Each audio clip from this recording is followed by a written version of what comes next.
Hi, Cappy. This is your astrology reading for the month of April for all Capricorn signs, and this is Neptune. um, I am gonna say that I'm trying to throw it out there. If you're new to the channel, please make sure if the astrology doesn't seem to be fitting with you, you might want to check out the tarot sign for the month. Not tarot sign, but the tarot reading, because typically one or the other may resonate more, even though they kind of coincide. I don't know, it's just the way Spirit has me bring stuff out. Also, with that being said, if you are a sun or a rising Capricorn, then I'm talking more about your core energies and probably following the houses more when I discuss this. If you are a Moon or a Venus Capricorn, I'm probably getting into your emotional depths more than I am anything else, even though it will be in those houses still.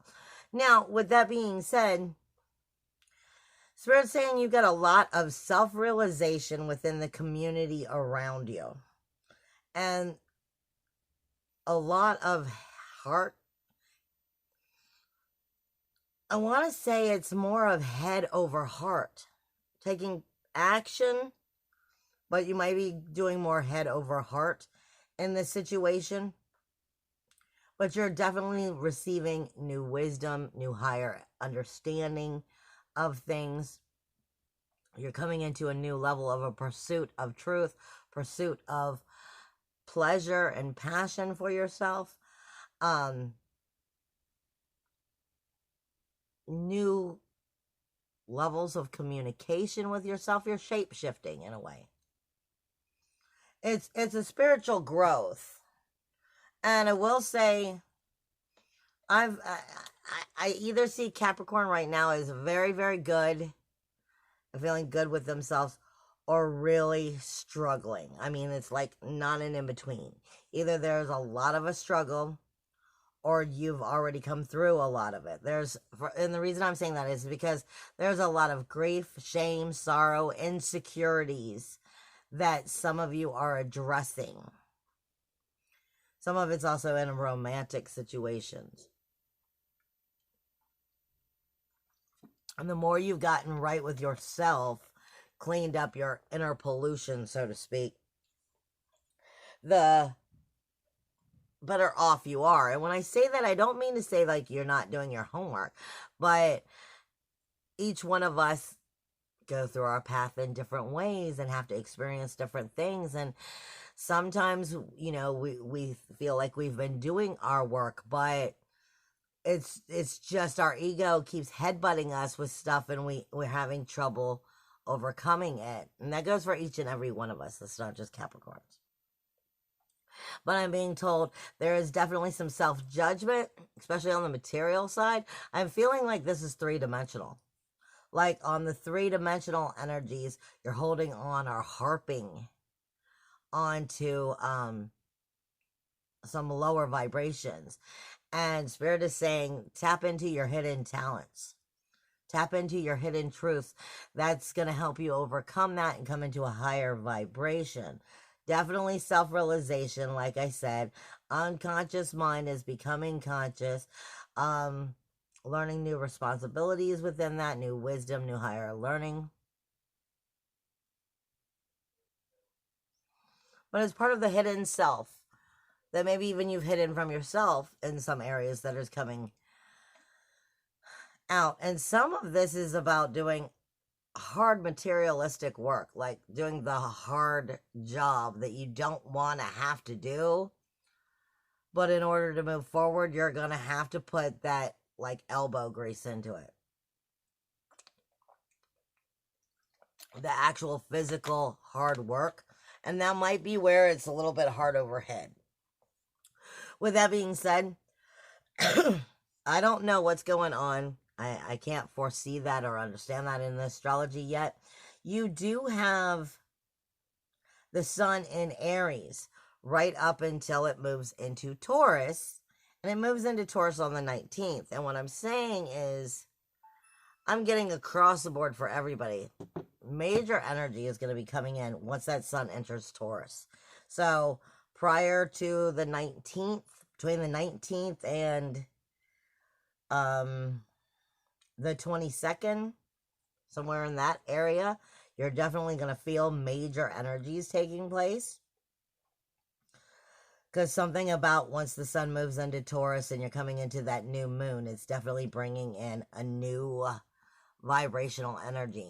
Taurus is definitely, its energy is definitely showing its face, so to speak.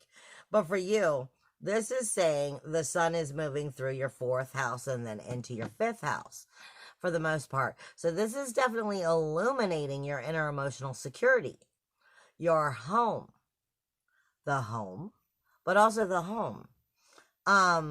It's the roots of who and what you are. It's the family, the land, the home, the personal foundations, as well as your personal foundations, your roots, what created you to be the way you are, and your inner child. Then it's moving into that 5th house, which is your Taurus energy, which is your pursuit of pleasure, your inner fun. And are you getting any? Are you getting to enjoy any of that? Your personal interests, love interests, hobbies, sports. It's creative expression. Now, let me take a look here. This is the thing. Most of the month, it looks like most of the month, your 4th house, that inner emotional security, is not getting along with your 1st house. So there's self-awareness, personality, appearance, view of life, identification, image, core, illuminating that inner emotional security and inner child, inner creativity. They're not really getting along because in your 1st house, you still have Jupiter, Pallas, and Pluto. And Pluto is in shadow up until the 25th when it goes retrograde. Pluto is death, decay, and destruction for renewal, rebirth, regeneration. It's the change to find the spirit and illuminate it. But Pluto is also very much connected and picks up an energy of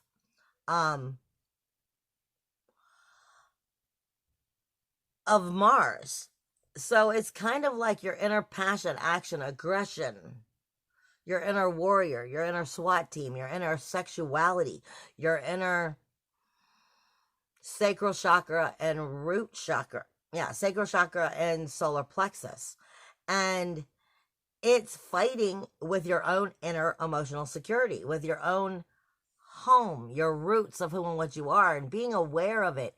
Because Jupiter is bringing abundance in. Pluto is death, decay, and destruction with that energy that kind of feels like Mars just kicking you in the stomach going, hey, I'm trying to get through to you about how to nurture yourself right and what are you not seeing about yourself that you need to acknowledge. Pallas is also coming in with that inner wisdom to force you to see it and deal with it. So in a form, like I said, depending on where you are and how deeply rooted you are in your spiritual cleansing of yourself and finding that inner authenticity and inner flame will depend on how traumatic or of a breeze this is going to feel, because you're getting into the roots of yourself, some deep depths of yourself, and you're overcoming insecurities that you've probably tapped into over time thinking they were securities, but they actually were insecurities that were grown for so long, and now your self-awareness is making you aware of these things so that you know how to overcome it, because this is more of a square energy that you're seeing for most of the month, and that means it's a challenge. It doesn't mean that it's a negative thing. It just doesn't necessarily feel good. It's something you have to work on in order to make yourself move forward in a more positive way, because it's some deep depth. And like I said, it's going to be moving into Taurus around that new moon on the 22nd, where it's coming on top of individuality, uniqueness, freedom, self-worth, self-value, self-esteem, in your own creative personal interests, your creative expression. This is where you enjoy life. And are you enjoying your life by tapping into the depths of who and what you are and really connecting with that fire and illuminating it and bringing it back into the core of your life and really connecting? But definitely something around this full moon is definitely going to strike you. Spirit said for some of you, it'll be communication and journeying. So it may be also on an intuitive level. It may be through dreams as well. It may be through communication. You may be mirroring the communication with, you know, your loved ones, your friends, because this is more of your family creative home zone. Up close and personal. So something may be illuminating to you also through a mirroring aspect of showing you a part of the communication with yourself that you're not getting, that's helping you to see what you need to be working on. Because this is coming into the new moon in Taurus again. For you, it's that creative zone, but it's also self-worth, self-value, self-esteem, and independence, individuality, uniqueness, freedom. Where are you getting it? Where are you not? Where is it stepping in to insecurities versus inner emotional security? Where are you nurturing it? Where are you not? And where are you feeling this energy? Because Pluto is, like I said, up until the 25th in shadow in your sign, where it goes retrograde, where it's really going to start going. Are you listening and really tapping into your depths, your truth, your source energy, your higher self energy, and helping you find your way back to you and your way back to where you're trying to create your life and take it? Now, let's just speak about your second house for a minute. Your second house is your self-worth, self-value, self-esteem. Now you have Saturn here and you have Mars here. And this is definitely illuminating everything that I just said, but from a different aspect. This is changing the rules, the walls, the boundaries, stretching them, taking chances, being very motivated, within what will help secure that self-worth, self-value, self-esteem, as well as possessions like your cell phone, things that are important to you. It is possessions, and it is how you create and spend your money. So when you're tapping into what you love most, then you're also tapping into how you're going to manifest better for your own creative expression, but also bringing it to your value, as well as helping to bring you more money because it's doing exactly what you want. So this is tapping into really getting right with that energy. Mars is that sacral chakra again, that sexuality, that belly dancer energy, but it's also your inner warrior. It's your inner passion, action, aggression. It's your inner fire with your ability to stand in your will to shift. So like I said, I really feel like that you're going through some shape-shifting energies, and you're willing to shift your rules, your walls, your boundaries that allow you to actually get into depth of what that is that you need to nurture yourself correctly or in a healthier way. Let me see. Your third house, which is your communication, still has Neptune in it. I didn't get that, Spirit. I didn't understand. Unless they just wanted me to go back and say some of this has to do with possessions.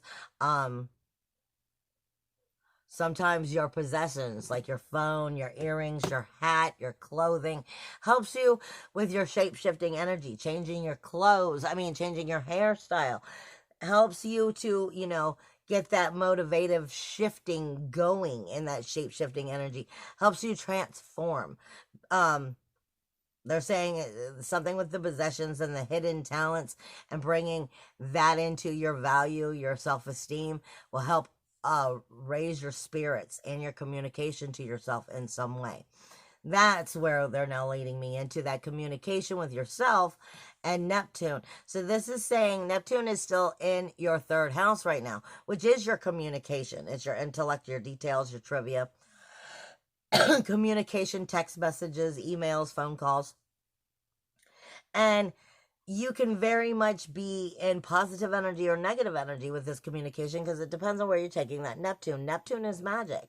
And how are you communicating with yourself? They're saying if you're doing that shape-shifting energy this month, then you're going to be more comfortable with that communication that you're putting out, as well as the communication you're getting with yourself, because you're going through trial and error and you're having that opportunity to feel like you are stretching your wings within that communication, which allows you to stretch your wings in one form or another, is basically what they're giving me at that point. Now, we already spoke about your 4th and 5th house, so we're going to jump down to your 6th house. Your 6th house is where Venus is. And it moves in to Gemini on the 3rd. This is definitely going head over heart, or heart over head. Gemini is, I look at Gemini as, it's the twins, but I look at it as Jekyll and Hyde. And this is your daily routines. This is the people, places, and energies of routines that you consume on a daily basis. And are they good for you? Your health, your diet, your working environment, people, places, things of energies, routines that you do. Venus is here, bringing extra sensitivity to it. Now, that can be good and it can be bad. Venus speaks to you about what you love, what you adore, and what you want more of. She also speaks to you about what she hates, why you hate it, why you feel, rejected, why you feel taken advantage of, whatever. She speaks to you about your sensitivities, whether they're good or bad. Now, in these routines, these people, places, and things of energies you are consuming of these routines, Venus is going to be here all month. She's also going over Vista throughout the month, in the beginning of the month, which is the soul fire itself, which is asking you, what about these routines do you really want to be doing? People, places, and things of energies and routines you're doing. What do you really want to be putting your energy into? And what are you being forced into? And what are you feeling you're being forced into, and why? Because Gemini is all logic or all emotion. Jekyll and Hyde. So the sensitivities is definitely going to be speaking to you as to what should you be tapping into and what maybe should you be cutting the cord from in general. But it's definitely speaking to your self-awareness, your personality, your appearance, your view of life, your very core all month. So it's definitely telling you something that you need to acknowledge that works for you or works against you, and then helps you to make the proper action as to what you should be doing, because the sensitivity is trying to set you in the right direction or tell you where you're going in the wrong direction.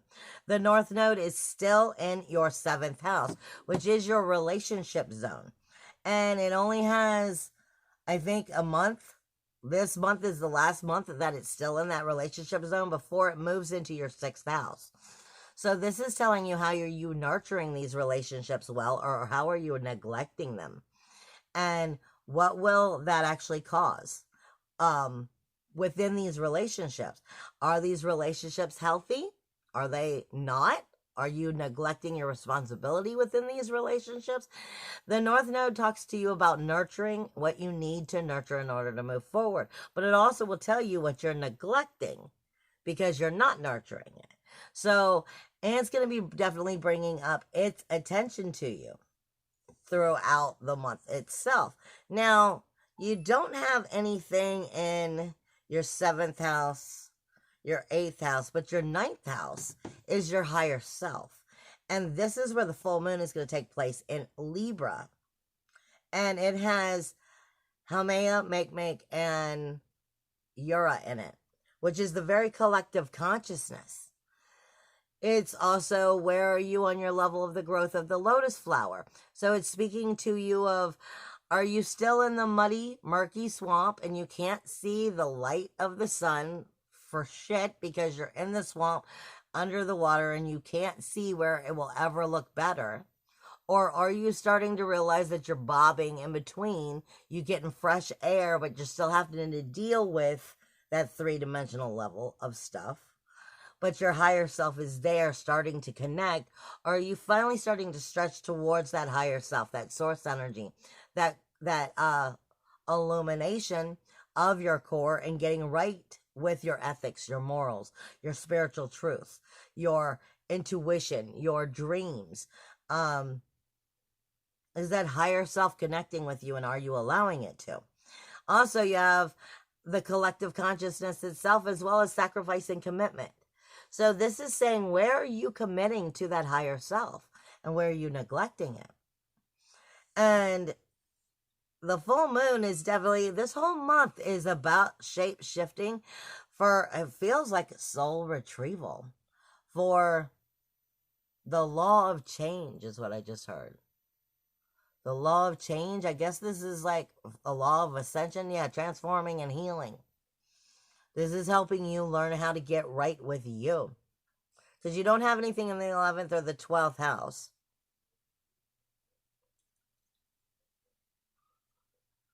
That 7th house is also not getting well with your inner emotional security, which is going right back to your core and asking questions about that, because that's Chiron, Lilith, and Mercury. So, like I said, your inner emotional security is the key here. And the key to the month is, are you being you? Really? Are you being you? Are you stepping into all of the glorious power, good and bad, that is you? Are you accepting you? Are you nurturing you? Are you doing what helps support you to move forward? Or are you tapping into insecurities that you've accidentally tripped up over time and made them, in your mind, think they're securities? This is getting right with your inner child, getting right with your roots, getting right with your depth, getting right with the real, true you, and allowing the karmic lesson to shift itself into a prosperous soul fire. I love you guys. Bye.